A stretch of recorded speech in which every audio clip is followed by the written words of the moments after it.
All right, good evening, everyone. I know we have a lot of people registered to come, but whether the weather or the metro has delayed them or put them off, we'll get going. My name's Ed Derrick. It's my pleasure to welcome you here this evening. I work for the American Association for the Advancement of Science, so welcome to our home. I direct our Center of Science Policy and Society programs. I get the pleasure of welcoming you here tonight to the latest in our Neuroscience and Society series. This is part of a long-running event here at AAAS. And so before I turn things over to the organizer of tonight's event, I do want to say a few words about the series and a few things in context. This is organized in partnership with the Dana Foundation, and we have covered quite a wide variety of topics over the years we've been running this, from the adolescent brain to mental illness. Those were different topics, let me reassure you. From infants to elderly, from addiction to neuroenhancement. For me, though, I point to this series as really an example of an activity that is fundamental to the purpose of this association. We are a membership society founded by practicing scientists and engineers quite a number of years ago. It was actually 1848, and I can't speak to everything we were thinking about at the time. But we are committed to examining the issues where science and society meet. And as a membership society, we are open to everyone to join who is concerned and who has concerns about both advancing science and serving society. You know, quite simply, as science advances, as technologies are developed, there are implications, there are deep and lasting implications in our lives. Not just in how we understand the world around us and ourselves when you think about neuroscience, but how we interact with each other, how we live our daily lives. And the consequences may be intended, they may be clear and direct, they may be unintended, there may be trade-offs involved in this, and there are always, I'm sorry to say, unintended consequences. And I think we'll be talking about some of these today. But for us, there really need to be opportunities at every stage for discussion that accounts for the societal impacts from a multitude of viewpoints.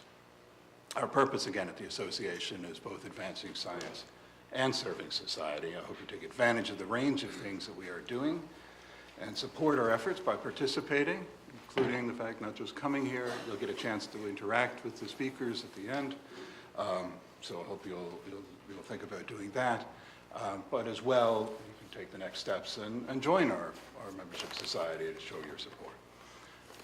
Thinking about neuroscience in particular, not just this series, but we have activities that engage with policymakers on the developments that are or will soon push the boundaries of the public policy frameworks that we have. We work with lawyers and judges on discussions of the state of what is evidence, not just evidence from a scientific point of view, but what can be considered evidence in a legal sense.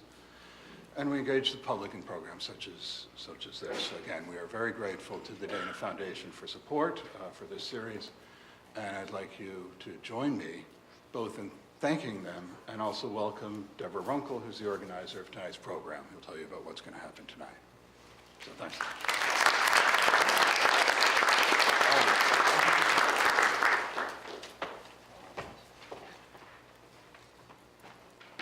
Thank you, Ed.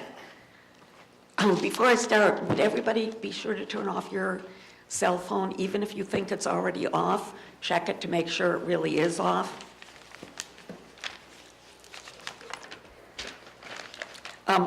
There's a good chance that some of you out there are gamers. That is, regular players of video games. 155 million Americans play a video game 3 times a week or more.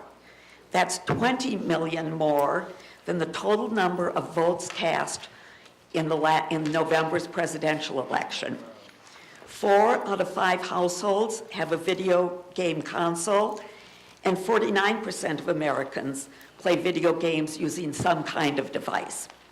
Despite common misperceptions, users are about evenly divided between men and women. Video games are big business. In 2015, the video game market was worth $16 $8.97 billion, and revenues are expected to reach $19.72 billion by 2019.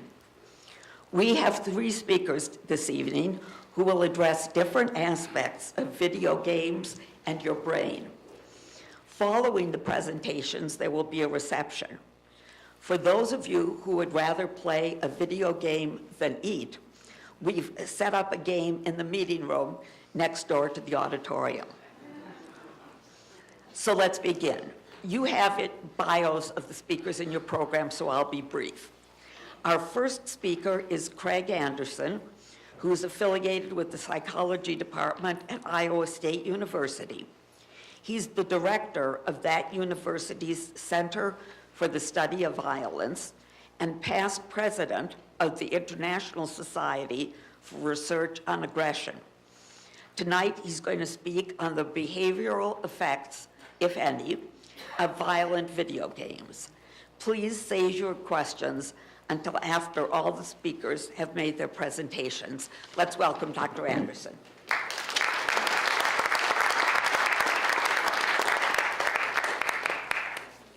Okay. Well, we'll do it. We'll work with the top half. That's okay. It's kind of squeezing the slides a little bit, but that's all right. Okay, so I'm going to run through a lot of things fairly quickly here. I haven't given a 15-minute talk in probably 25 years. So first of all, I want to start off with a few definitions. When social psychologists, and actually most psychologists, talk about aggression, what we mean is behavior that's intended to harm another person. We don't mean anger or intention. We actually mean a behavior. When we talk about violence, we specifically mean the more extreme forms of aggressive behavior, such as shooting, beating, stabbing, strangling, things of that nature. But it's important to keep in mind that when we talk about media violence, we mean any media portrayal that shows intentionally harmful behavior. So it doesn't require blood and gore. For those of you roughly my age, which there aren't that many of us left anymore, that would be Roadrunner cartoons, Bugs Bunny cartoons. Those would count as media violence. You don't have to have blood and gore in order for some kind of screen media, whether it's TV show or video game, in order to be considered violent media. I'm going to show you a kids game that is in fact violent, type of violent media. This is a third-person shooter, just to give you some idea.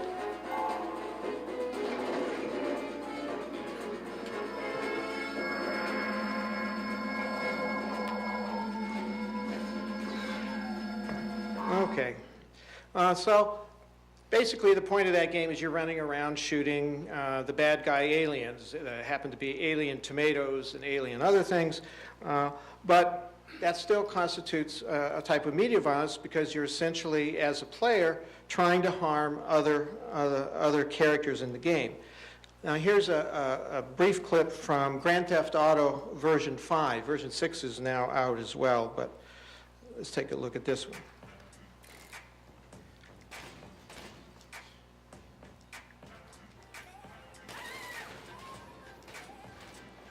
Okay, so in Grand Theft Auto, you basically run around and kill people and do a whole bunch of other sorts of things in an antisocial way.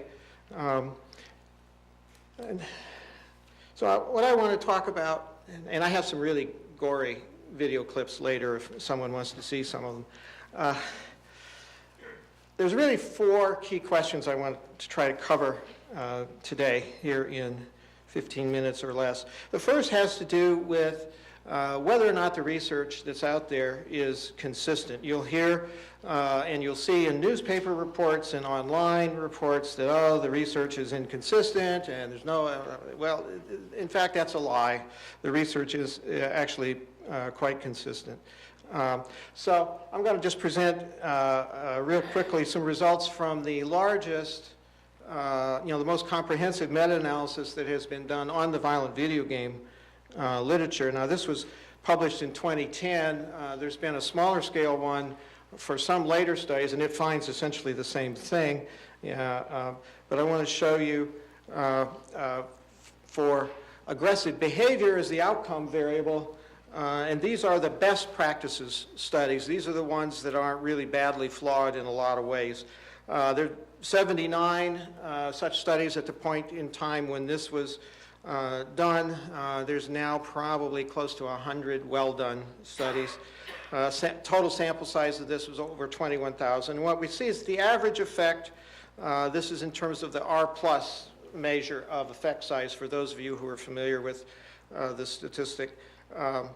It's about 0.24. And you notice that the 95% confidence interval is nowhere close to 0. The same thing is true for these other variables. I'm going to skip them right now because I'm sure I'm going to run out of time anyway. Second question, is there causal evidence? Okay, well, a lot of people don't understand how causal conclusions are drawn in science and say, I'm not going to go into that. That's a whole nother 2-hour talk. But I will say that there are a large number of short-term experimental studies, what the medical people would call randomized controlled design studies, and they show the same effect as all of the various kinds of correlational studies. So this is what you find if you're looking at cross-sectional correlational studies. That same set of studies, after you control for sex, because boys play a lot more violent games than girls, boys are also more aggressive than girls. And there have been a number of good longitudinal studies now also showing essentially the same kind of effect. So no matter what research design you use, you come to the same conclusion. Another claim that you'll see online and in the press is that when studies find a harmful effect, it's usually something really trivial. I remember one of the industry lawyers testifying at a hearing saying, oh, it's just boys being boys wrestling, that's the only thing that you ever see. Okay, well, in some studies, these are typically experimental studies done in lab settings. The individual research participant is given the opportunity to aggress against another person. The other person is actually not usually really there, but they don't know that. And they give some kind of punishment level. It might be a noise blast over headphones, or they might be deciding how much hot sauce they have to eat, even though they already said they don't like hot sauce. But here's what some of the other things, the other measures of aggressive behavior have been done. So you got hitting, kicking, punching, and biting. Those are usually not college student studies, but you never can tell. Fights at school, you see physical assault, sexual assault, robbery, verbal aggression, teacher ratings, peer ratings, parent ratings, and violent juvenile delinquency. All of these have been done and found to be linked to excessive violent video game play. Is there good theory? Again, a lot of people in general don't understand the role of theory in science. I'm assuming that this audience actually does understand that, which is good because that's another hour-long lecture that you don't want.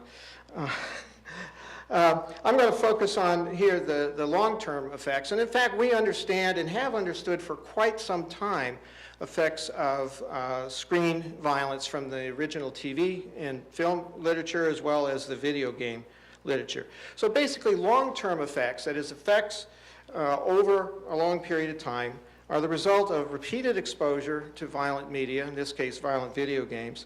And you can think of it as having sort of two different branches. One is repeated exposure tends to increase factors that are known to facilitate aggressive behavior and tend to decrease factors that are known to interfere or inhibit the choice of aggressive behavior. And again, I know I'm racing through a lot of this, but here's basically what happens. We think of playing a violent video game or watching a violent movie or whatever as really being a rehearsal. It's a trial, it's a learning trial where you basically get a chance to rehearse and to be reinforced for thinking aggression-related thoughts. And I'm going to give you some examples here.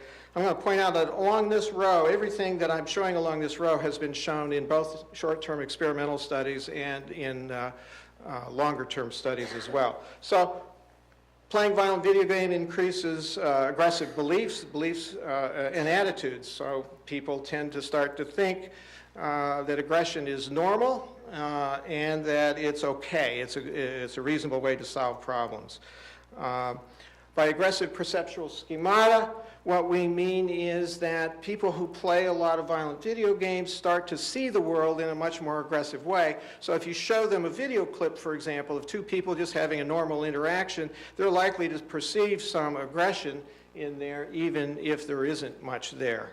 And that leads them to respond aggressively in a lot of situations as well.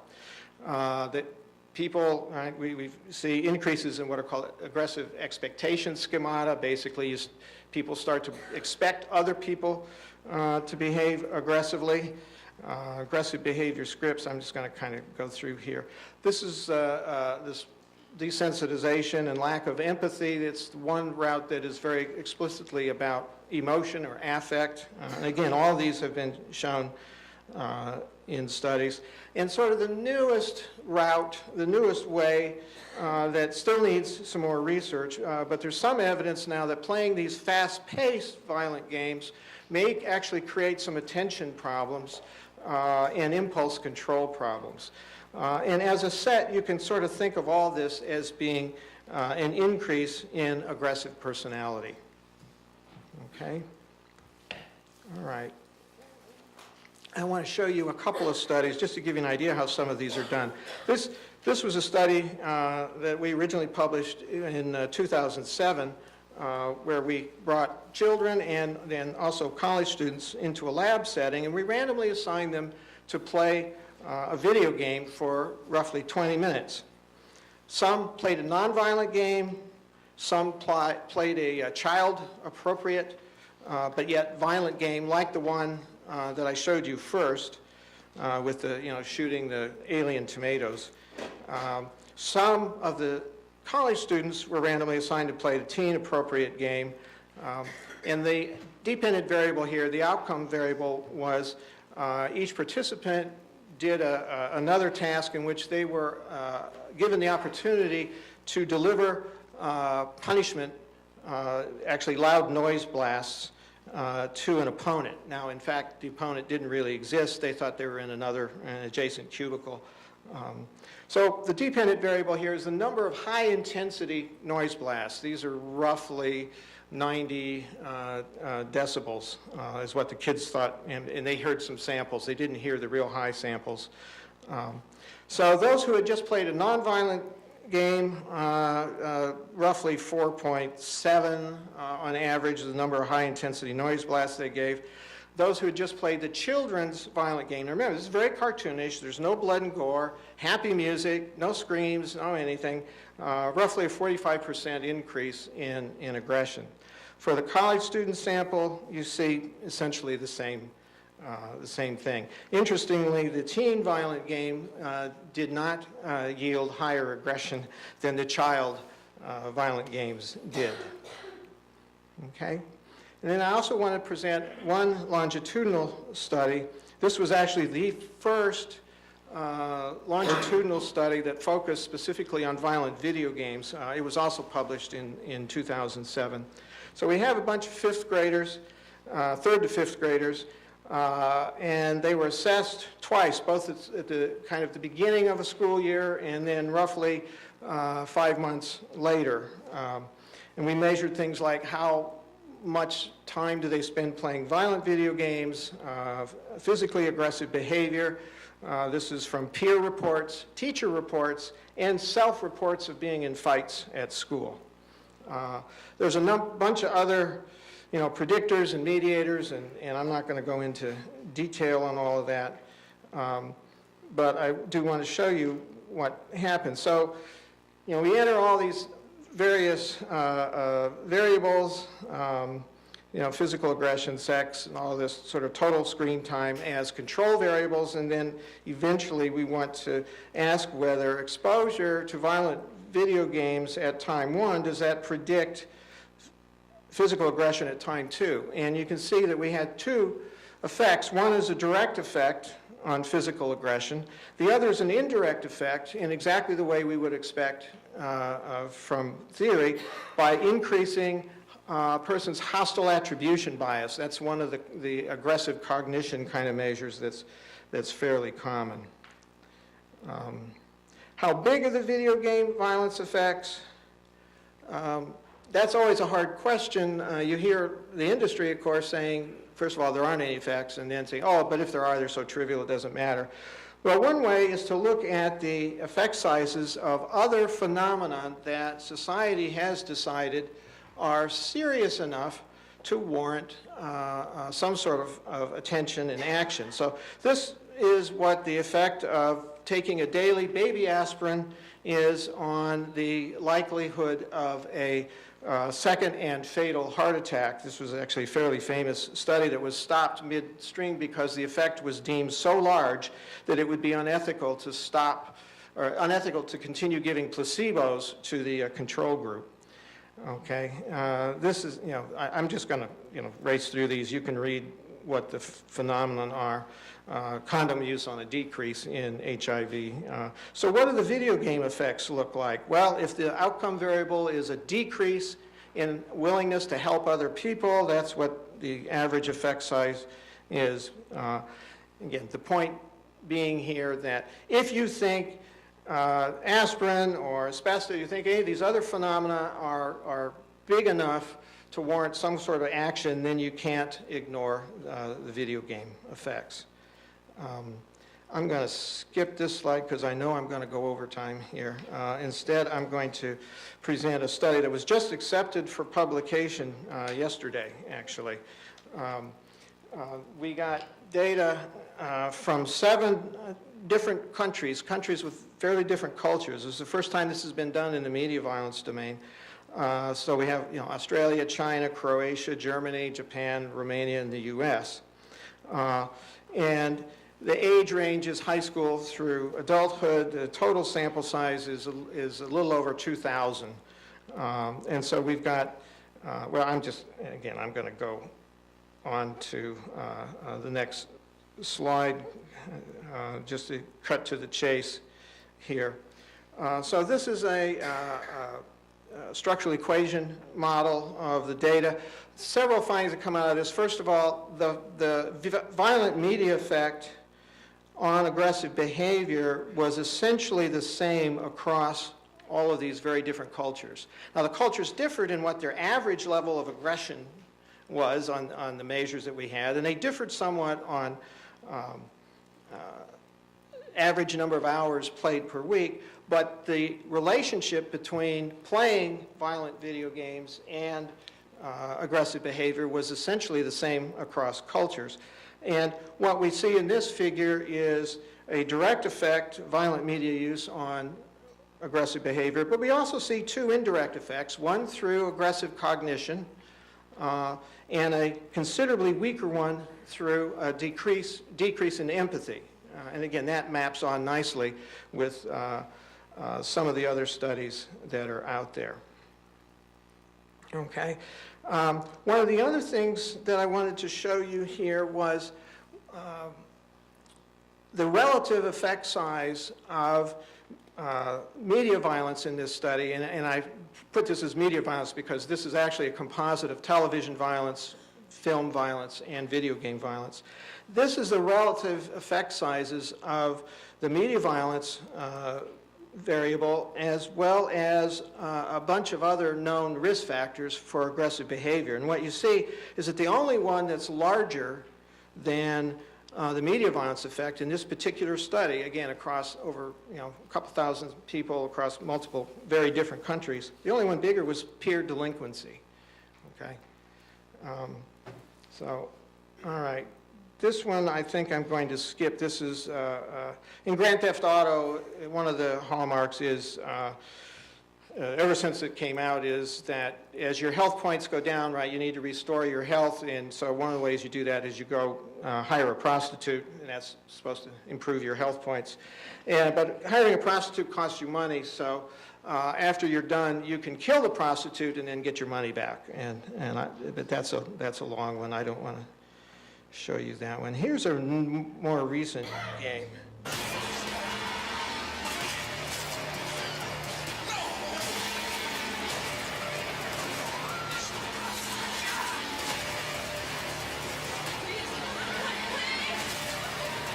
All right. No, that doesn't show up too well here. Mortal Kombat has been a favorite for many, many years.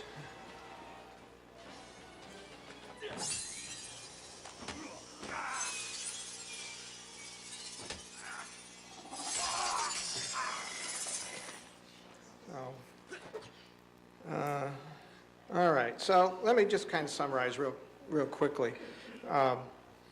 First of all, we know that video game violence, at this point we know, is a causal risk factor for aggression and violence. That doesn't mean that a normal, healthy, well-adjusted 14-year-old that is suddenly exposed to a lot of violent video games is going to become a school shooter.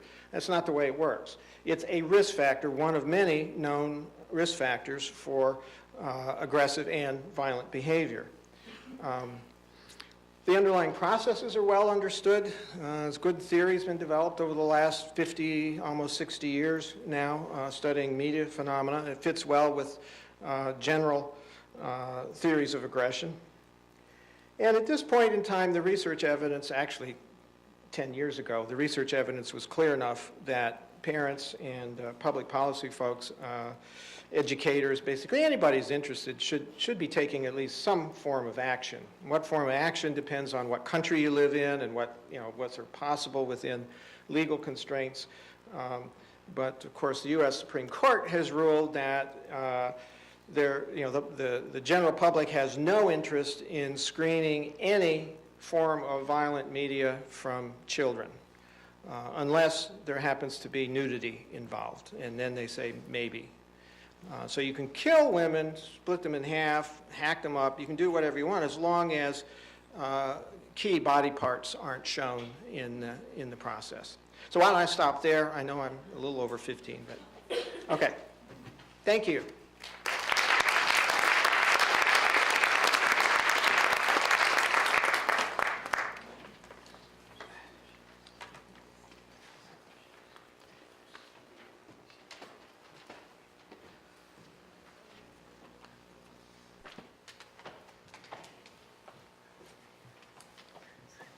Well, some of those were truly horrible.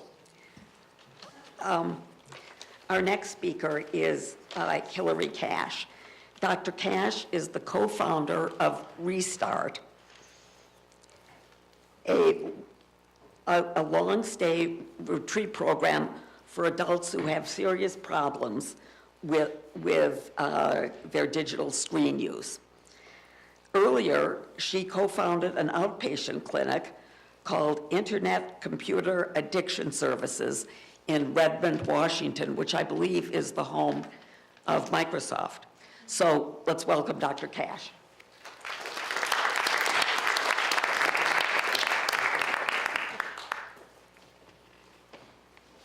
This is just a clip of, and I'm just going to describe it to you. This is a clip from a very popular video game right now called Dota.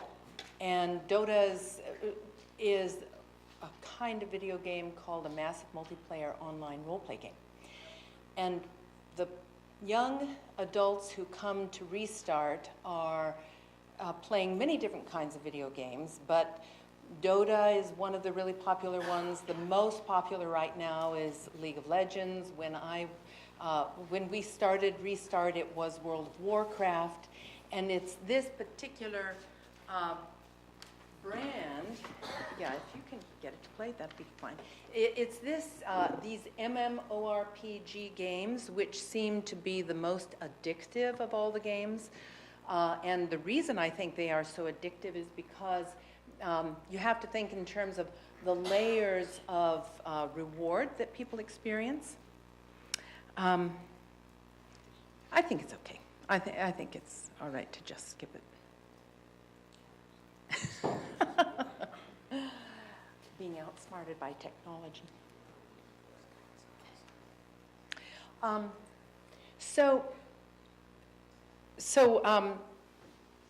Yeah. Think. No, I think we should, let's go back to it. Yeah. I really am okay with not showing it.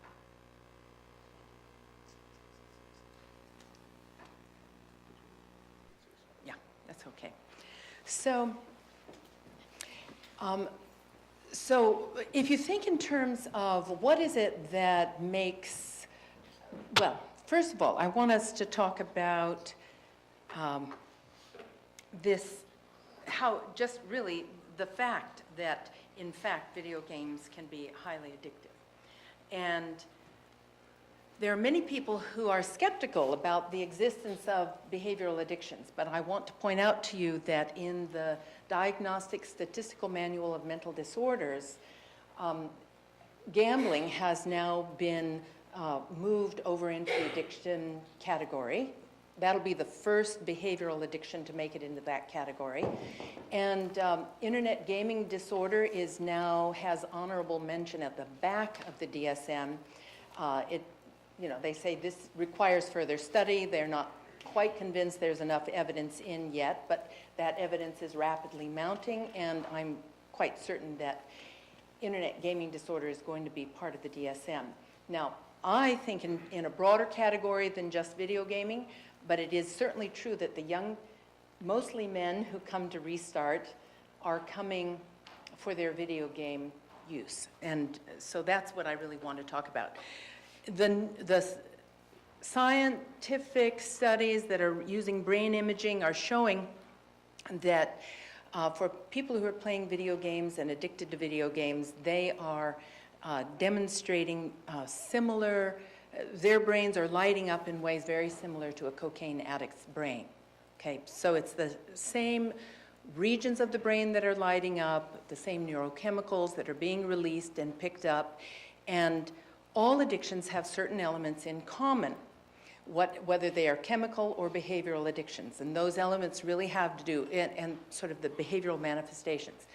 The feeling of a high or a sense of relief that occurs because of these elevated neurochemicals. Over time, because of the overstimulation, the brain withdraws the receptors to pick up those, because the brain essentially is saying you need to function not on a high all the time, you need to function normally. So the brain downregulates in order to function normally, but then the person is no longer getting the experience that they want, and so then they have to increase whatever they're doing in order to get the high that they're seeking or the sense of relief that they're seeking. And that's the hook of addiction. And then when the addict is cut off, they're going to go into withdrawal, and that happens with our guys too. They go into withdrawal, and withdrawal for our guys looks like anxiety, increased depression, agitation, irritability, difficulty concentrating, difficulty sleeping. These are really typical symptoms that we see that begin to clear up after about 3 weeks. And then they will say, my thinking is clearer, I'm sleeping better, I'm feeling better. So that's withdrawal. And then the hallmark of all addictions is that people are engaging in the behaviors in spite of the negative consequences. So when you look at kids, you might think, oh, kids are just playing, it's not really showing up necessarily as really serious consequences yet in kids. But by the time they get to be teenagers and they're starting to fail out of school and they've withdrawn from social contact with their peers, they're avoiding social contact, they're living their lives every moment they can in front of a screen, and their health begins to suffer, they're not getting enough sleep, those are negative consequences that they may not be recognizing it, admitting, because they're in denial about it, but others can see it. Their parents can see it. The teachers maybe see it and are worried. Their peers might be concerned because, you know, he used to be my friend, but I don't get to see him anymore. You know, he's just kind of withdrawn from us. So those are negative consequences, and that's also a hallmark of all addictions. These are elements that apply to all addictions, and definitely they apply to this addiction as well. So who do we treat? This is, I've given him a new name. His name is Jonathan. It's not his image either, but he is someone who was recently at Restart, and he's absolutely classic for the kind of guy we treat. Young adult, very bright. He came to us with the diagnosis of attention deficit disorder.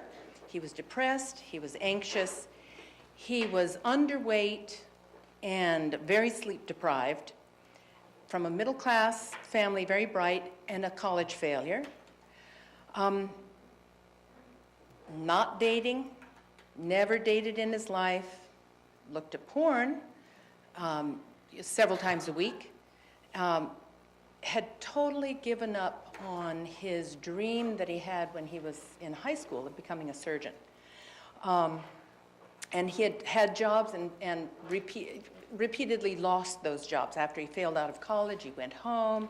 At home, he got some jobs, didn't show up to the jobs, lost the job, got the next job, didn't show up, lost that job too. So that was his pattern. And that pattern is just absolutely typical for the guys we treat. So the typical physical problems that we're seeing manifested, I've kind of mentioned already. Sleep deprivation, poor physical development. So many of the young men who come to us, and by the way, we've been open since 2009. We have had in all those years only 6 females. Okay, so this is primarily a problem that affects men. It's not that women are not playing video games, they certainly are, but they don't seem to be getting. Maybe it's the type of games they're playing. I think for the most part they're playing more casual games. That's a whole other conversation about why that's happening, but anyway, I'm mostly talking about the men who come to us. So they're underdeveloped physically and in poor physical condition. So they might be overweight or they might be underweight, but they don't have good physical conditioning for the most part. And what else? So sleep deprived. Oh, and they've been eating a very poor diet, often for a very long time. High schoolers are still living at home. Mom is fixing decent meals. You know, they're eating okay. They go off to college, and suddenly the structure that has kind of kept their lives going forward in a reasonable way and has allowed them to graduate from high school, suddenly that structure is gone. And they have not internalized that, and a mild addiction suddenly blooms into a much more severe addiction with the added pressure of academic and social pressures of college. And then, as they retreat to that space in front of their screens, they are really experiencing increasing social anxiety, which, it's a vicious cycle. They're staying in front of their screens more and more. As they're feeling more and more anxious, they're feeling like college failures because they failed out of, they're starting to fail out of classes and pull in very poor grades. And so they start just eating terrible food, buying chips and ordering pizza, and that's that. So they come to us, they haven't been brushing their teeth, they haven't been taking good showers, they haven't been eating well, they haven't been sleeping well, so they're in poor physical shape. Their social and sexual development has been, for most of them, affected. And on the social side, if you've got a kid who is mesmerized by the screen and, feels some social anxiety, not highly successful, and maybe even bullied in school, especially somebody who's even just mildly on the autism spectrum, might have been getting bullied in school. That's a kid who's going to be socially withdrawing and becoming more and more socially avoidant. And those kids, the more they're socially avoidant, the more it reinforces the whole cycle. Again, another vicious cycle in which they're not developing the social skills that are going to make them more socially successful. And so most of the guys come to us, they really don't have great social skills, and they tend to feel quite socially anxious. And sexual development has been sidetracked. You know, the normal course of sexual development is kids who are, as their hormones are rising in their system, they're drawn toward the people that they're attracted to, and then they have to learn the social skills that it takes to, you know, get to know, be friends, start to date, and eventually, you know, be sexually active in relationships. That's not happening for our guys. A few of them have that history, but not many. Most of them, and the average age of exposure to pornography is now 10 years old, okay? So most of them have channeled their sexuality with pornography, have been avoiding all of those challenges of learning how to build and maintain relationships.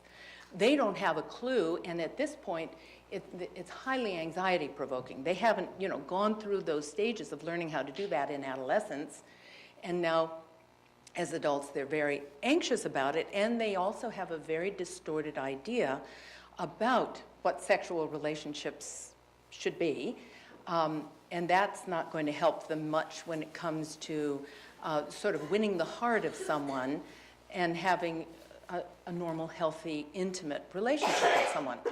So what we see are two things. Most of the guys are simply avoidant of dating.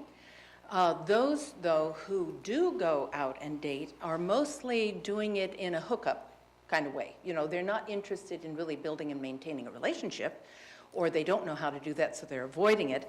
And instead, they'll just come together, you know, for a quick sexual experience, kind of mimicking more what they have been viewing in pornography since they were very young.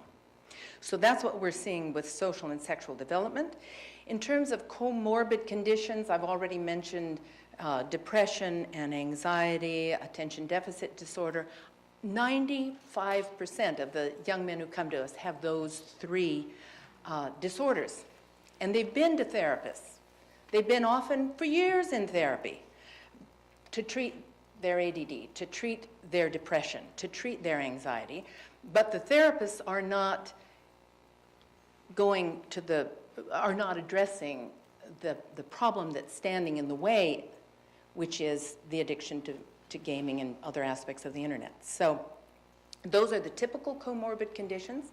I would say about a third of our guys have some degree, they are showing traits that we associate with the autism spectrum, and that has to do with you know, not reading social cues well, not knowing how to interact appropriately, and that's, you know, that's kind of the hallmark thing that we're seeing with our guys. And some of them show some of the other characteristics of rigidity and these sorts of things. And so we always are wondering if somebody comes to us, shows up in our office with some of those traits that we associate with autism, you know, is it really autism? Is it, you know, or some of those autistic traits that have a genetic component to it, or is it actually really just the product of a childhood spent in front of a screen playing video games and doing other stuff online and not ever learning those skills that they need? So those are the typical comorbid conditions. Certainly there are people who arrive at our doorstep who have other disorders, maybe they're bipolar, you know, there are other things that are showing up as well, but those ones I've mentioned are the ones that are very, very common. And then we give all of our folks who come to us the MCMI, which is a very lengthy and detailed psychological test, because we're doing our own assessment, and we are seeing certain patterns in terms of personality development. And the patterns we're seeing that are showing up over and over again. And they may show up just as traits, or they might be in their, they might have the strength of an actual personality disorder. But those things really typically are avoidant personality disorder, dependent personality disorder, and often the traits of narcissism and sociopathy. And those are that collection of traits, personality traits, we're seeing over and over again.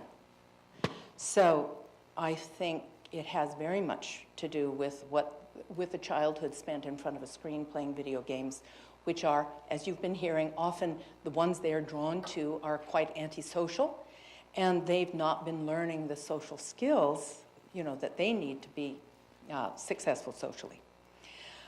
So this is a picture of two of our guys, and it's at the end of a camping trip, and they were coming out of the mountains, and they found this inn that had this sign, so they were goofing around. So what does Restart do? And how much time do I have? I have to be mindful of the time. About another 5. Oh, okay, so I'll just be quick. So at Restart, the way we treat them is we just started an adolescent program, which looks very much like our adult program, except that we're also providing schooling for the adolescents who come to us. So I'll just be describing the adult program. We have 3 phases to it. They may not choose to stay for all 3 phases, but in the first phase, they are spending 45 to 90 days on retreat, and they get no access to digital technology whatsoever, except once a week they get to watch a movie. That's it. And then while they're going through that detox, we are really focusing in on their health. So they're getting sleep, they're eating well, and they are doing a pretty rigorous fitness regimen. We are focused also on helping them build skills and habits that they need to be functional adults. And so we're teaching them communication skills and working on their just life skills, because many of these young men who come to us, really, they don't know how to cook eggs for breakfast. They really don't know how to plan, shop for, and cook food for a group. They're amazingly incompetent in so many ways, many of them, not all of them, of course. And so we're teaching them a lot of those basic skills and trying to inculcate the habit of making their beds and make sure the toilet is clean and just basics like that. They get access to counseling, so they have counseling, and they are, we work with the parents as well. The parents get parent coaching so that they can start formulating appropriate boundaries. These are adults. They need to be able to set the boundaries that are going to help their adult child stay in recovery. And so we work with the adults, and then they formulate a plan. We call it the Life Balance Plan, and this plan is making them think through how are they going to reconnect with computer technology. They're going to have to use it in their lives. So how are they going to use it in a healthy way so they don't just fall right back in to what they were doing before? And this is a tall order. And one of the things I didn't mention, but the guys with a really strong gaming prowess, who are very proud of it, their identities are built around their gaming prowess. That's really their source of pride and self-esteem. So we're asking them to give up their identities and develop a new identity. And this is a very, very tall order. And they have to really understand what is the benefit of that in order to be willing to do the hard work that's involved in that, and that's really difficult. So in this Life Balance Plan, we're asking them to think through how that's going to play out, and then that can serve as their blueprint going forward. If they go into phase 2, they're now living in apartments that they share with other guys from the program. Most of them are starting to work, and we want them to work before they go back to college. But if they stay with us long enough, they'll work for a while, gain confidence, learn how to be in the world, in this world that they now have to navigate as men in recovery, and their peers are all talking about the latest iteration of games that are coming out. How are they going to navigate that? So they've got to be able to navigate that and have confidence and skill in their ability to do that before they go back to college. And these are guys who, most of them are college bound, but college is an environment where this is really going to be challenging. So that's what we do for the most part. So why should you care? I was listening to an NPR story where they were interviewing an economist who said the men of prime working age, 25 to 40, are dropping out of the workforce in ever-increasing numbers. And right there, he was asked, well, what are they doing? And he said, they're playing video games. So prime working age young men are not being productive. And I think we should care about that. And how about creating families? If you have an intimacy disorder and you don't have a clue about how to build and maintain relationships, it might be really hard for you to successfully create a family. And we've worked with guys who've said, I don't even want to try it. It's too hard. It looks too hard to me. And then what is heavy exposure to screens, which is happening now to children from birth? I don't know if you've seen any of the iPotties, a potty chair for potty training that has, an iPad attached. Things like that, and newborns being, if the newborn is crying, distract the newborn with, hold up your phone and let them be distracted by the, flashing whatever you decide to put on the phone. So I think developmentally, this is likely to create many problems going forward, and I think we should care about it. So what should be done? I will tell you that in South Korea, which at least 10 years ago declared this their #1 public health threat, here's what they've done in South Korea. They have curriculum that kids from the time they enter public school are involved in. They have produced books that are given to all teachers, all students, all parents, and all counselors. And these are books that are really detailing what is healthy internet and computer use, what is unhealthy internet and computer use, what are the signs and symptoms of addiction, and so on and so forth. They have a huge public education campaign going on in South Korea. The government supplemented voluntarily with funds from the video game industry, has a pool of money that they use toward treatment for kids who are identified in public school through a screening starting, I believe, at age 10, and sent for a 2-week detox followed by 6 months of individual and family therapy. I mean, think about that, folks. And that's at government expense, all right? They have taken this problem seriously. So that, of course, is something we could think about, but we are so far from that it's not going to happen anytime soon. And basically, I have to end. But there are many, anyway, I'll be around for any questions anybody has later.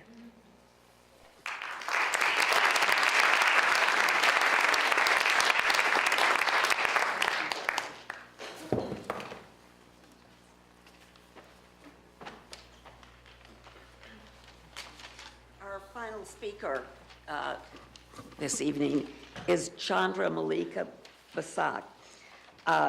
She's an associate professor at the Center for Vital Longevity and Behavior and Brain Sciences at the University of Texas, Dallas. Her research focuses on understanding neurocognitive processes of working memory, aging, and improving cognition. Dr. Basak.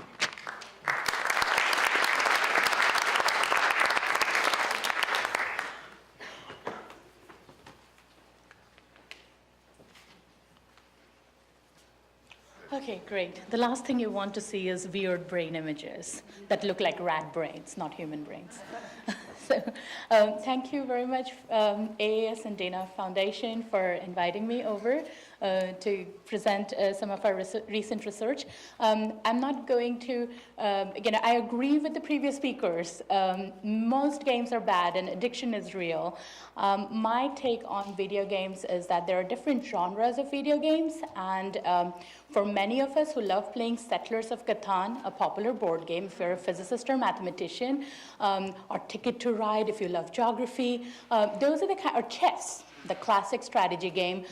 You might find this talk to be interesting because I'm focusing only on strategy-based video games, which have the complexity of chess, like turn-based strategy games, but also has the time component that is required when you play these games, like speed chess, not like your grandfather taking like 30 hours to make a decision of what the next move should be.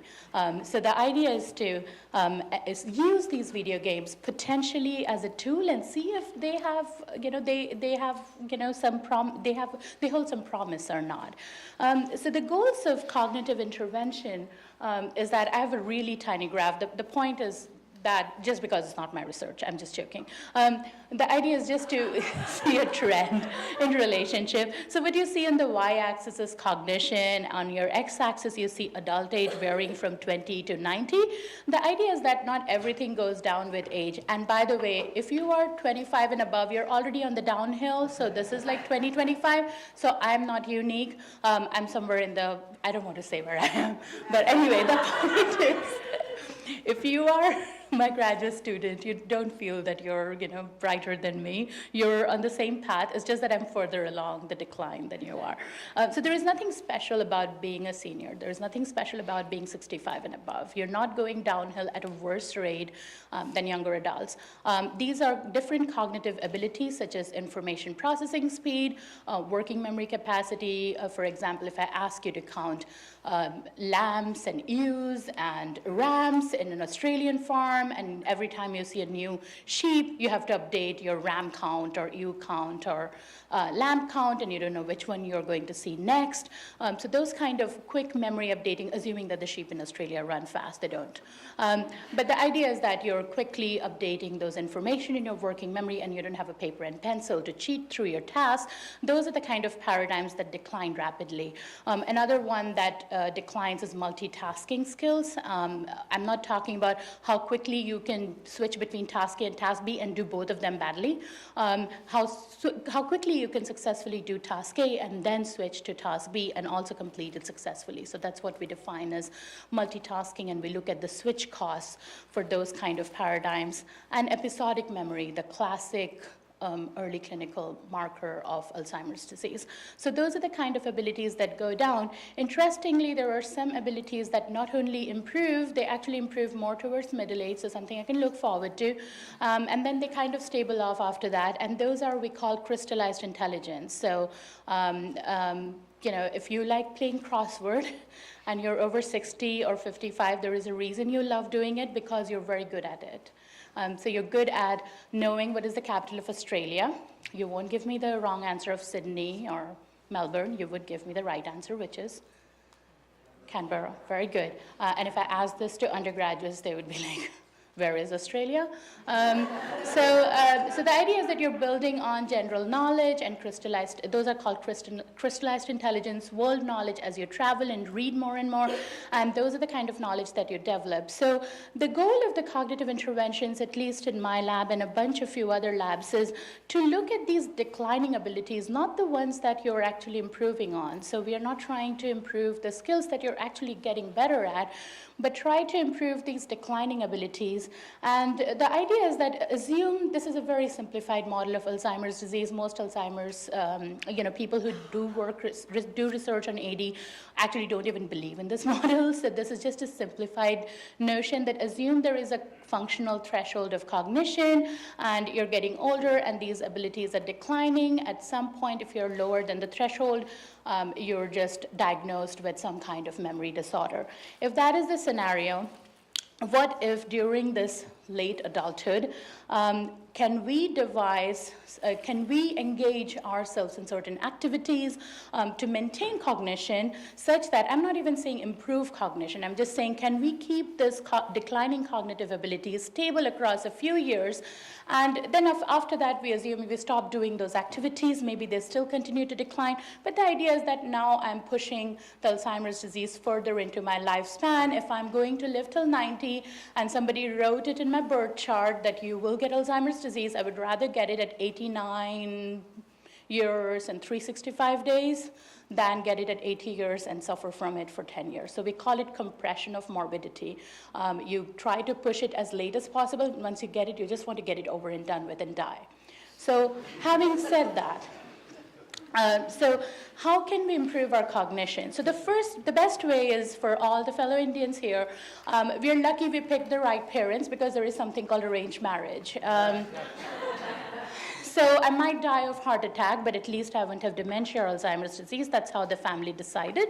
But for those of you who did not choose to, didn't get to pick the right parents, like my son, for example, his parents fell in love and chose the Saudi, bunch of characters that they could find next to them. So there are some things that you can actually do. So there are some things that you can do till your late adulthood. One of them is physical fitness, so go out for a run, go out for a jog. There are enough studies to show that aerobic activity not only is good for your body, but also good for your brain. But there is also some potential gains of cognitive training. Now, if you ask me what should I recommend, if you are able to do physical fitness, please do it. If you're not able to go out and jog, and if you have a heart problem or arthritis or a bunch of other issues, then maybe we can resort to cognitive training and see whether cognitive training can be a viable option. So I'm not saying cognitive training is better than physical fitness. I'm saying this is an option for those who can't do physical fitness or are like me, just completely lazy and who don't want to go to gym. Okay. So as I said, we have two lines of research. One line of research looking at whether aerobic activity is better than toning and stretching. We've also looked at strength training combined with aerobic activity, and overall we just find changes both in cognition as well as brain function and brain structure, but it takes a year of intervention to do this. So 3 times a day, 45 minutes each week, 3 times a week, 45 minutes each session. You do it over a year. We don't see changes in 6 months. We see changes in a year. So that's a long time of commitment. So it's a long commitment for most older adults, and so they can't take a Florida break from Illinois when they do these kind of studies. So there are a lot of commitments that you can't be part of for that 1-year intervention. On the other hand, there is this growing market of brain fitness programs, and the idea that maybe this brain training can improve your cognition and brain, and the question is, does it even really work? And so that's the other line of research that we investigate. Now, to be fair, there is a lot of controversy, not only on brain training programs, but also on single component training, like such as training working memory. So there was this, 2008 paper which claimed that working memory training can improve your intelligence. Now, many of us claim that intelligence is too far a construct or cognition to see effects on, and we are actually failing to find those effects. But maybe what we need to see is whether working memory training can improve other types of associated cognitive abilities, such as multitasking skills, or skills that are actually built on working memory. So maybe intelligence is like too tall an order, but we can look at other related cognitive constructs. So there are controversies about that, but then the recent controversy has been about these brain training programs like Lumosity and Brain Age or Cognifit. There is a really nice review by Simons et al. In 2016 that basically said brain training does not work.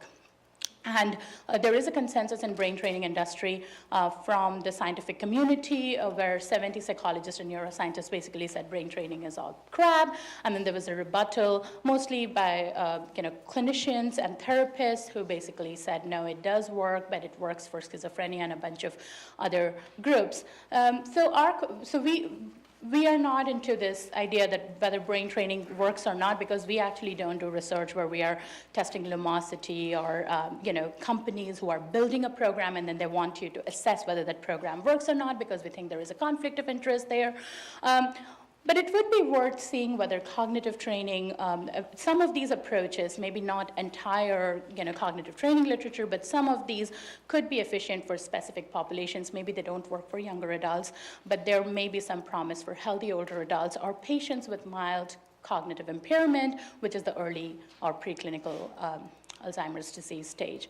And the question is also, what about other different types of cognitive training module? Like, this is just about brain training, and it encompasses all the way from, commercial, brain training programs, and then they did review a few video games, mostly action video games, and honestly, the action video games showed no effect. So that's a well-known finding in cognition. We all agree that playing action games probably make you very aggressive. We know that from the first speaker's talk, but they are not really affecting your brain function or cognitive function. So there is controversy on action game. But the question is that maybe real-time strategy video games hold some promise. So as I said, there is mixed evidence of whether first-person shooter action games in younger adults, which is the group that most of the randomized clinical trial have been conducted on, whether they work or not. If they at all work, they seem to work on perceptual skills, so such as like detecting the German and shooting the German and not detecting the Allied forces, perfectly okay in a World War II game like Medal of Honor. But what about these real-time strategy video games which have this complexity of chess, like the turn-based strategy, but then also have the time stress component? So we did this study using a game called Rise of Nations. It's completely defunct. Microsoft made it, and I think you can buy it for $5. It's still working on the 2008 edition or something like that. So we just went, my job as a postdoc was go out and buy these games and test it on my dad who was visiting from India. And I said, go ahead and play all these games because we just want to see whether it would even make you motion sick or not. So basically he is an ex-military person and he hated all the action video games. Go figure, Apparently old people, older adults hate playing point and shoot video games and hate killing people in virtual reality, in spite of their service to military. So never mind. But he was okay with real-time strategy video game, and he found it really challenging to do. So what you have to do in this game is that you have to build cities, you have to build civilizations. You start from this very primitive civilization of woodcutter. Here you've moved to some Greek Acropolis kind of situation. If you really move forward, you're in some neo-age or super future age. And then you have to build multiple cities. You can win the game two different ways. Either you take over 70% of the land by building many cities, but then it's demanding on your working memory. You forget what city you built and which one you have to invest money on. Or you can do a peaceful, you can win this peacefully. You can make 7 wonders, they call it, by investing resources in education and technology and library and business and so forth. And if you do so, then you are able to win the game as well. And guess what? In our first randomized clinical trial, except one adult, every older adult took the peaceful strategy. So again, it could be a cohort effect. These were older adults in 2005, 2008 scenario. Maybe with time, the current 65-year or 70-year-old people might not have any problem taking the aggressive militaristic strategy. We don't know. So that's a study that we're conducting right now. But we basically found that training on real-time strategy video games such as this can transfer abilities to multitasking skills, reasoning, memory, inhibitory abilities. What was also important is that improvements in game were related to improvements in untrained cognitive tasks. So the individual who improved more in the game learning who learned the game faster, also improved more in task switching paradigm or working memory paradigm. We also found that individuals who had greater frontoparietal gray matter volumes, so those are frontal parts and parietal areas of the brain, we considered those to be subserving reasoning and working memory and multitasking skills. And so it's not a surprise that if you were rich, then you got richer. So greater volumes in these areas predicted how efficiently you learn this game. And it's not just our lab. Glass et al. In 2013 did this study in younger adults and did a completely different game, and they found improvements from real-time strategy video game to cognitive control compared to a simulation game. And then in a recent paper, Anguera et al. Have looked at experimenter-developed strategy game, and that improves cognitive control and brain function in older adults. So this is just to show that our study was the first one to look at video game in older adults, the generation 3. So we had no contact control. It's not a good study. So currently we are doing a study with an appropriate control group, which is also playing games, but they are playing word puzzles, things that they're already good at. But the idea is to show that there is a faster switch cost in these gamers versus the controls who don't seem to change at all. And these are a bunch of other skills that they also improved in. And this is just to show the part of the brain I was talking about. The rich gets richer. The more volume you have here, the faster learning rate those individuals have. So this is the correlation between brain volume and learning rate, and the correlation is 0.79. So this is very interesting, but these are just few studies. So what about meta-analysis? And we just had a presentation of meta-analytic data from the first speaker, and this is very similar to that. And the idea is that these are randomized clinical trials, except it's looking at different types of cognitive training on healthy aging and MCI patients. This is just a submitted paper.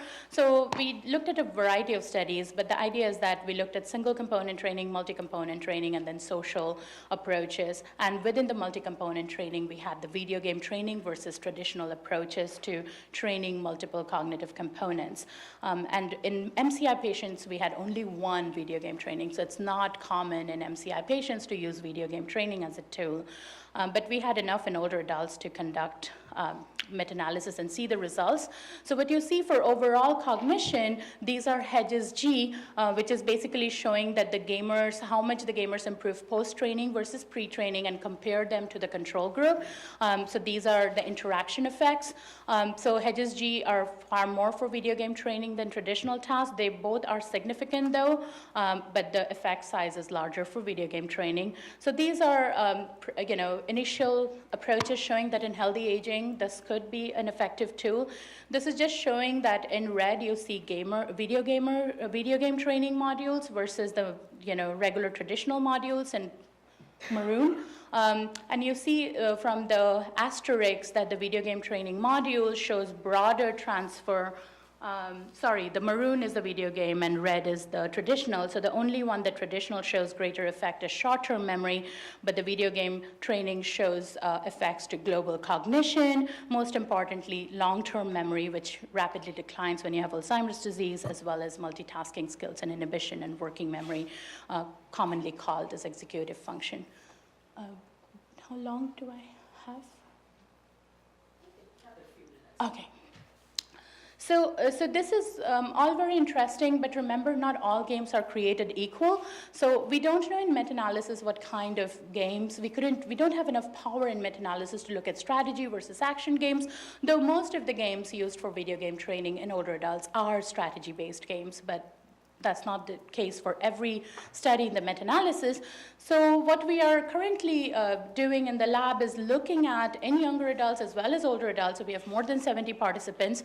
We're looking at 2 casual games and individual differences in learning rates in those casual games. So people play Tank Attack for a few hours, and then they go and play this strategy game, which is sushi go around. You have to make sushi, and people get angry, so you have to serve sushi on time, and then you have to order stuff as and you have to remember what are the recipes, so there is a memory component as well. And this one is the regular point and shoot, shoot the foe, don't shoot the, friend, and avoid the mines. So these are one action and one strategy game to see whether there are individual differences in brain structure and brain function as well as cognition that could predict learning of these 2 different games.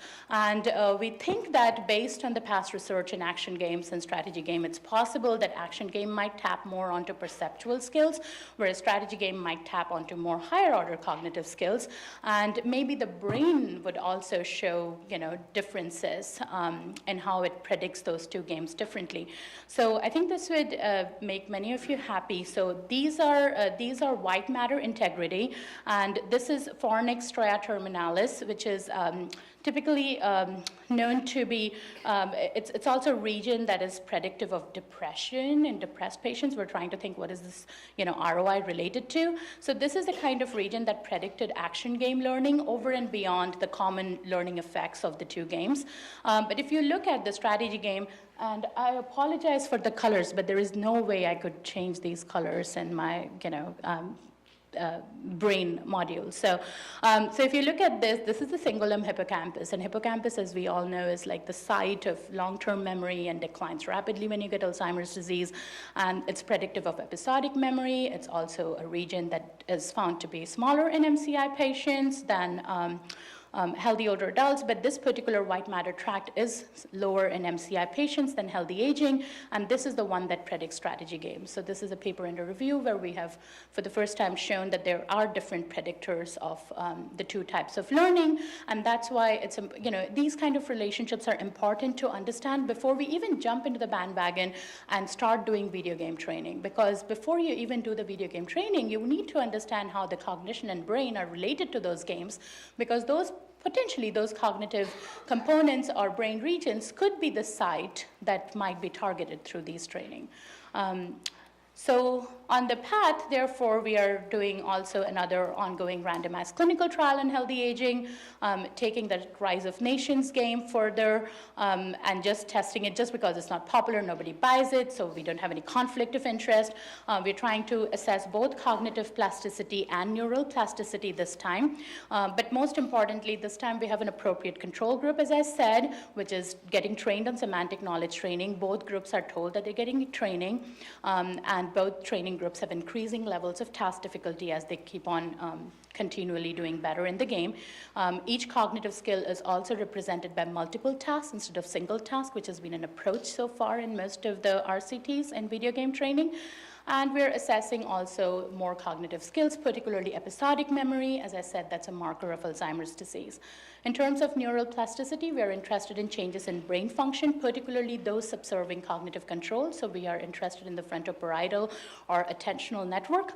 And we also want to evaluate whether there is a relationship between the changes in brain function and changes in cognition or performance, because just showing a change in brain could be just a statistical artifact, or I might have messed up in my analysis. So it's very important to show that changes in brain are related to changes in behavior to make sense of what these changes mean. So in conclusions, not all abilities decline with age, and not all games are created equal. Video games, particularly strategy games, may hold some promise in improving cognition in older adults. Exercising cognitive control, we think, may be the key, particularly in older adults. But more research is needed to evaluate the differences between games and long-term effects. So we think action video games are not the way to go, particularly in older adults, if the target is to improve their cognitive control, reasoning, higher order skills, and stave off dementia and Alzheimer's disease as long as possible. And maybe the strategy games are a way to go. And so we are looking at simpler strategy games, and we're applying for grants to see if we can do those studies in MCI patients, which might hold some promise.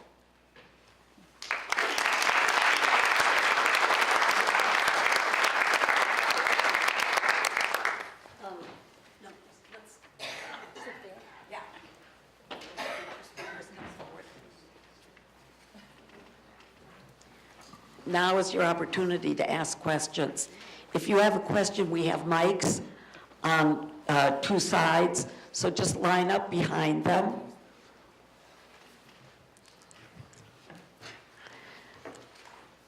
Yes. Yes, good afternoon. In her talk, Connected but Alone, Sherry Turkle talks about smartphones and how powerful they are. And she makes a statement that those little machines, not only do they change what we do, but also who we are. Is that the same for video games in your opinion? Does it change who you are as a person? Are you addressing that to a specific speaker? Yes, you. You know, I was fiddling with my technology Would you ask the question one more time?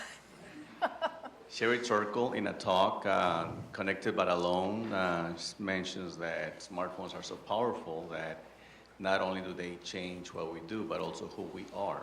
My question is that the same thing with video games? Do they change who we are? Well, is this picking up all right? Yes. Remember what I mentioned about how many of the young people who come to us for treatment, their identities are built around video games, and that is who they are, right? If you say, describe yourself to me, tell me who you are, they're going to say, you know, I'm a 20-year-old young man, and I'm a really good gamer.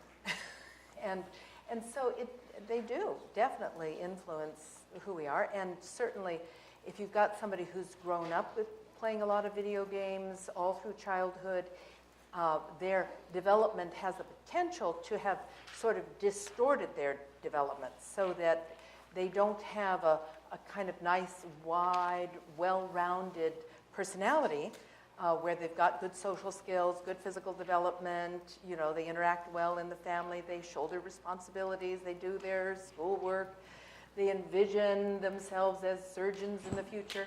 Instead, they're just focused all the time on their video games. Their development is narrower, and that's who they are. You know, they're narrower people because that's just where they've invested themselves.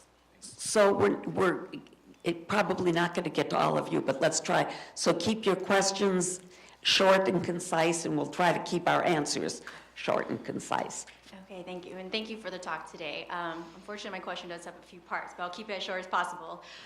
So I'm new to this field, so I apologize if my question is kind of naive, but the kind of people that you're talking about in these video game behavior fall also in the same category as professional gamers. So I know that video gamers are now being competitive, especially in that age group, college level, and it's a very big business, but again, they fall under the same categories that you're saying, which are they play video games multiple times a week, they're in that age range.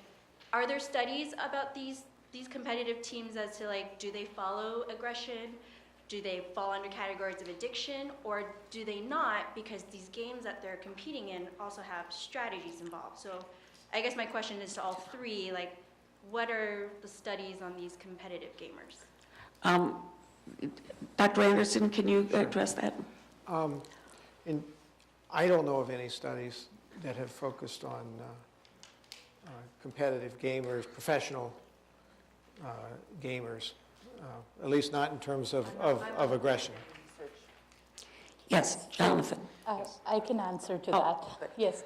So what is it? I also do research on chess experts and chess expertise. So chess experts are rated on ELO rating, right? So 2,400 and above, you're a grandmaster. 2,000 and above, you're an American master. And what is interesting is that I was just talking to you today that World of Warcraft also has ELO rating, and I didn't know about that. I'm like, really? So they're using the same rating that the chess system has. So one of my students is now curious because he's working with the chess experts, and we have never worked with experts in video game. We always take naive people and then do this randomized clinical trial.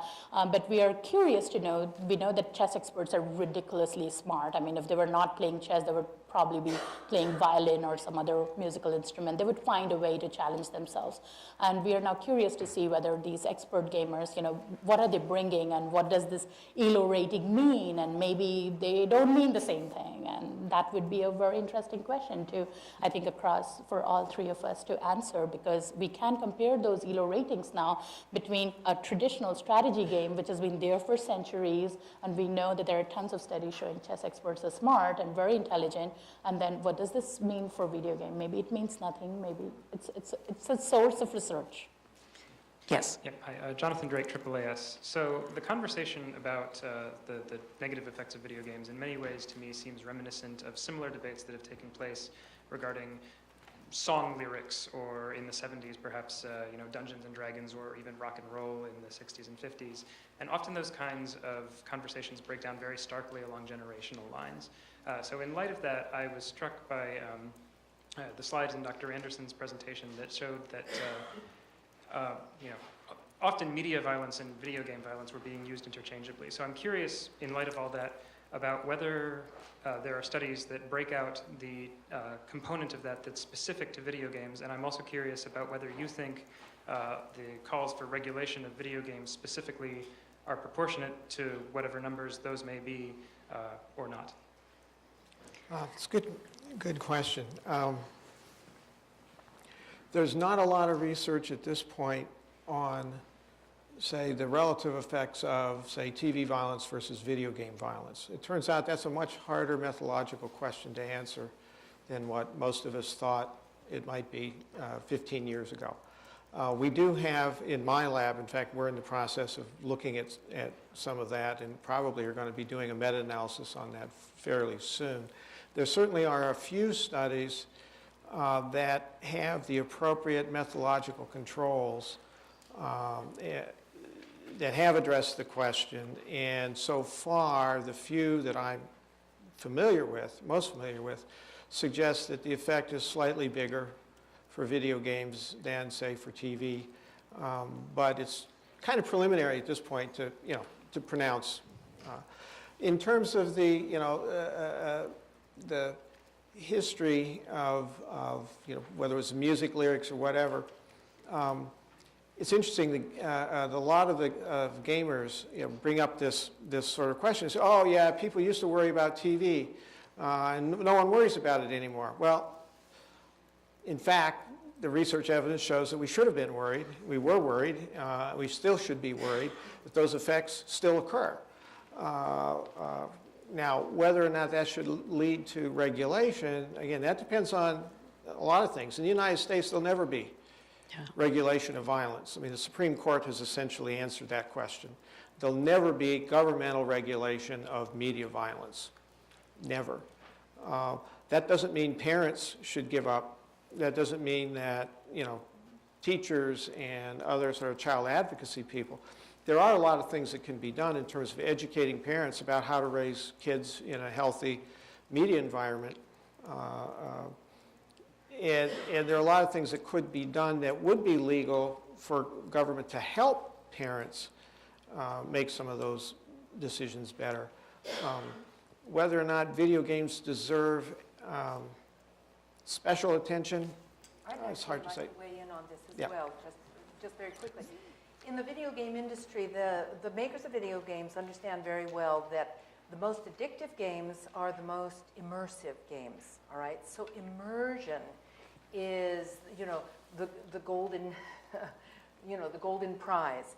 And so if you think about the power of just the passive watching of television versus the power of interactive media, that's going to be, interactive media is much more immersive. And now with the advent of virtual reality, it is going to become even more immersive. And they're developing bodysuits so that people can have full body experience of video games. All of these things, and pornography, all of these things are more immersive. And therefore their effects, I'm sure science and the research will show us, very much intensify the experience of it, and the good and the bad, depending on what the game is, right, and what people are learning. Thank you. Yes.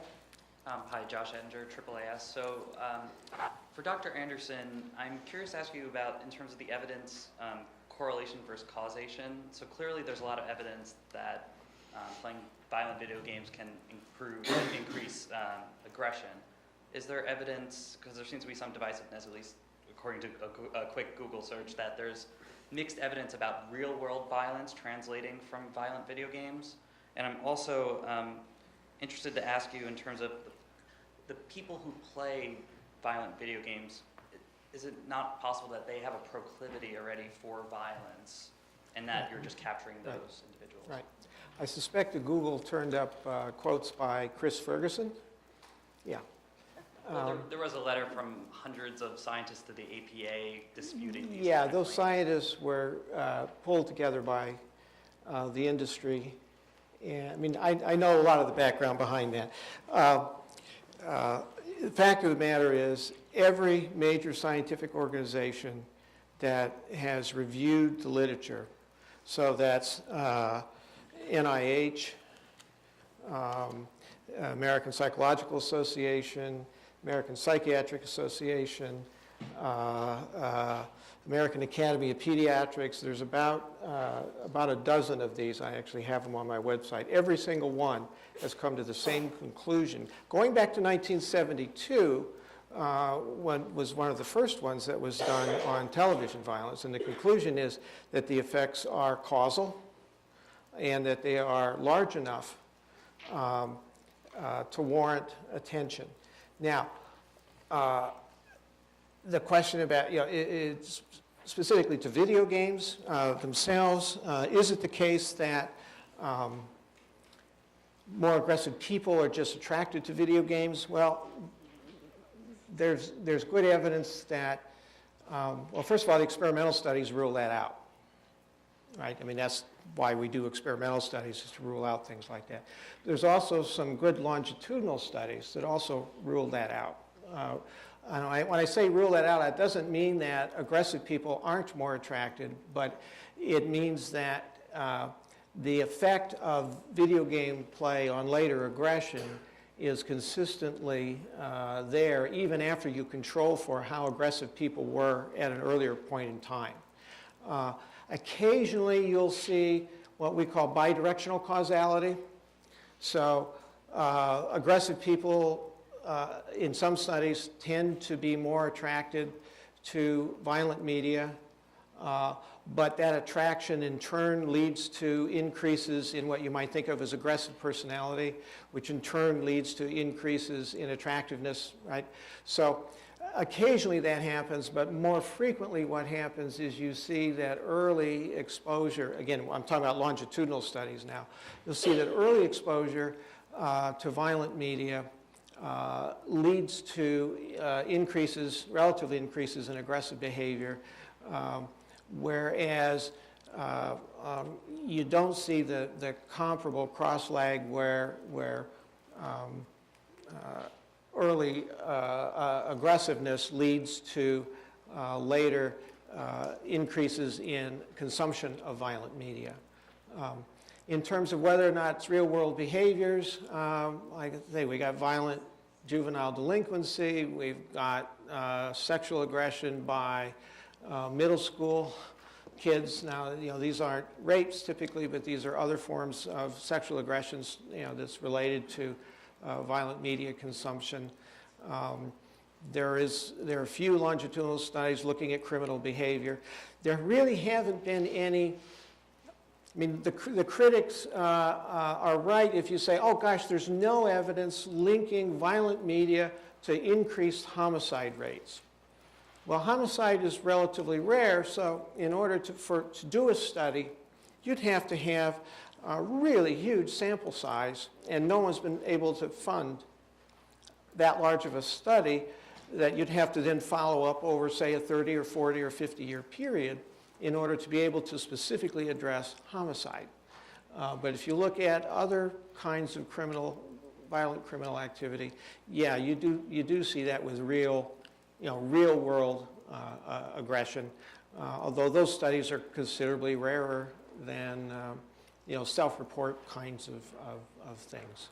Okay, we're only going to be able to take 2 more questions. I'm sorry, but we need to get on to the reception. So let's try to make it as concise as possible. Sure.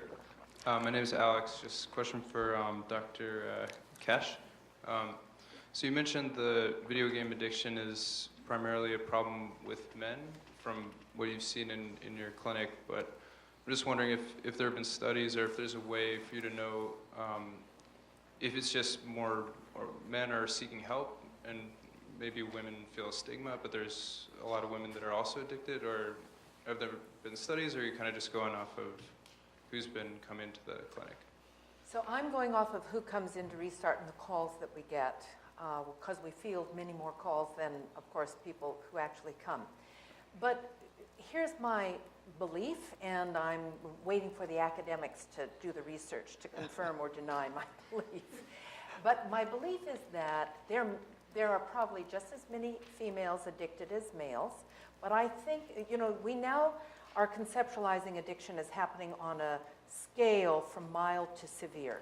And what I think is happening is that a lot of females are mildly addicted to their smartphones, to casual games, to social media, but they are still functioning better. So they're addicted and they would go through withdrawal for maybe a weekend or a week. But it's not so severe that they are not able to still function. That's my belief, and the reasons I think, and again, I'm looking to you two to do the research to tell me if this is true or not.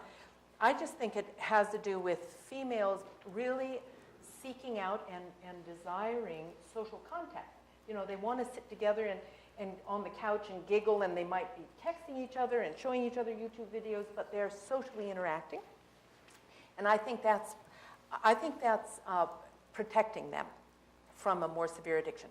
What I think is happening with the boys is that they're drawn to these more violent video games. They're isolating in their rooms, in these really drawn to the competitive nature of the games, very, very involved in it, and they are falling off the cliff into addiction more severely than the females are. And that's why they're the ones tending to flunk out of college more than the females. So that's what I think is going on. Okay, the last question. Hi, thanks. Given all the talk about addiction, violence, aggression, I'm surprised that suicidal behavior hasn't been spoken about in this presentation. Mainly leading my question is a paper I read by Thomas Joyner on the interpersonal theory of suicide that says that to have the capability to commit suicide, you need to be familiar with aggression and violent means. So I'm curious if there's any evidence available that's linked violent video games and video game addiction to suicidal behavior. There's not a lot of research that I'm familiar with. There are some studies certainly linking amount of violent gameplay as well as I think just overall total amount of play with depression. So you might think there would be somewhat of a link to suicide as well. But my guess is you would need, again, sort of much bigger sample sizes than what we typically see in these studies in order to have the power to, statistical power to detect an effect. What I would like to just comment on is that many of the guys who come to us are depressed, and there are several studies that have shown a link between, that depression increases with the amount of time spent online, and so many of the guys, almost universally, the men who come to Restart are depressed. They are depressed and anxious, and then that depression and anxiety often is relieved and really begins to evaporate for them after they've gone through withdrawal. And quite a high number of them have had periods of suicidality and are often suicidal just before they come to us. So, I mean, that's just our clinical experience. Okay, join me in thanking all of our speakers. And